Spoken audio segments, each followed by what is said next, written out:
সন্ধ্যা নামতেই মাটি বোঝাই গাড়ির দাপাদাপি। বাসন্তী হাইওয়ে দিয়ে ভাঙড়ের ঘটকপুকুর ভোজেরহাট থেকে মিনাখা। পুলিশের নাকের ডগায় মাটি মাফিয়াদের দৌরাত্ম্য। রমরমিয়ে চলছে বেআইনি মাটির কারবার। কলকাতা পুলিশের আওতাধীন ভাঙড়ের অন্যতম ব্যস্ত হাইওয়ে তথা রাজ্য সড়ক বাসন্তী হাইওয়ে। সেখানেই বেপরোয়া গতিতে ছুটছে মাটি বোঝাই করা অবৈধ ডাম্পার। স্থানীয় সূত্রে ফি বছর শীত পড়তেই মাটি মাফিয়ারা বেআইনি মাটির গাড়ি নিয়ে ময়দানে নেমে পড়ে।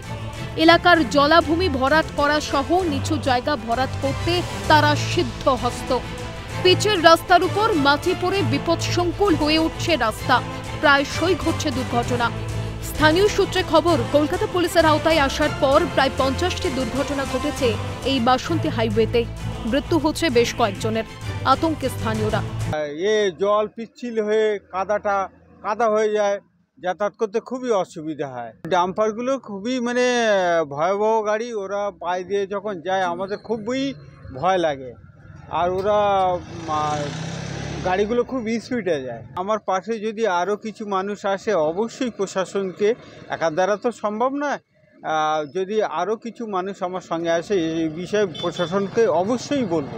পুলিশের কাছে অবৈধ গাড়ি সিজ করা সহ অভিযুক্তদের বিরুদ্ধে কড়া পদক্ষেপের আর্জি জানান তৃণমূল বিধায়ক।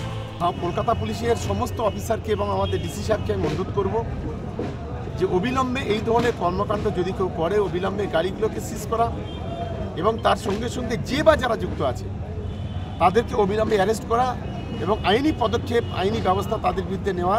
এটা আমি অন্তত ডিসি সাহেব সহ সমস্ত অফিসারকে আমি অনুরোধ করব। যে রাজ্যে শাসক দলের নির্দেশ ছাড়া গাছের পাতা নড়ে না, সেখানে রাজ্য সড়ক দিয়ে অবৈধ মাটি বোঝাই ডাম্পার ছুটছে।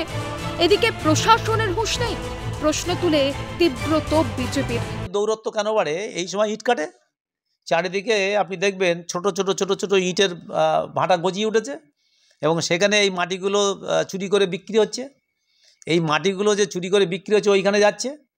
এবং এইটা তো শীতকালে, একেবারে যখন পুজো টুজো শেষ হয়ে যাবে, কার্তিক মাস শেষ হবে আর একবার বৈশাখ মাস পর্যন্ত এটা চলবে। আগে যখন মাটির রাস্তা ছিল তখন মাটির গাড়ি যেত, মাটি নিয়ে যেত, অসুবিধা হতো না, কারণ আমি পিচ্ছিল রাস্তা দিয়ে যাচ্ছি, ঠিক আছে। আর পিচ রাস্তার ওপরে যদি মাটি পড়ে, বিশেষ করে বাসন্তী হাইওয়ের ওপরে যদি মাটি পড়ে এবং যেখানে গতিসম্পন্ন গাড়িগুলো রাত্রি যায়, সেখানে কোনো গাড়ির ক্ষমতা নেই নিয়ন্ত্রণে রাখা। এখানে একটা পাতা পড়তো যেখানে পড়ে না। সরকারে যারা আছে, যে তৃণমূল সরকার, তৃণমূল পার্টির অঙ্গুলি হেলন ছাড়া যেখানে কিছুই চলে না, সেখানে তো কাদের মধ্যে হচ্ছে না বোঝার কোনো কারণ নেই। প্রশাসনের একটা অংশ মাসোহারা পেয়ে নিশ্চুপ। সুর চড়িয়েছেন ভাঙড়ের বিধায়ক। সি সাহেব আছেন এখানে, তিনি ভাঙড়েই বসেন, প্রাণগঞ্জ নলমুড়িতে বসেন। তিনি নিজে হাতে কি দায়িত্ব নিয়ে সুমোটা করে কি করেন এই কেসটার সাথে দেখব।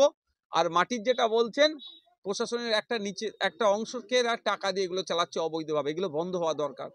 বৈধভাবে চলুক, সরকারকে যেমন রয়্যালটি দিতে হয় সেরকম ভাবে দিয়ে নির্দিষ্ট নিয়মের মধ্যে চলুক। ওতে আমার কোনো অবজেকশন নেই, কোনো বিরোধিতা নেই। অভিযোগ গুরুতর। বিধায়ক পর্যবেক্ষকের হস্তক্ষেপে মিটবে দৌরাত্ম্য।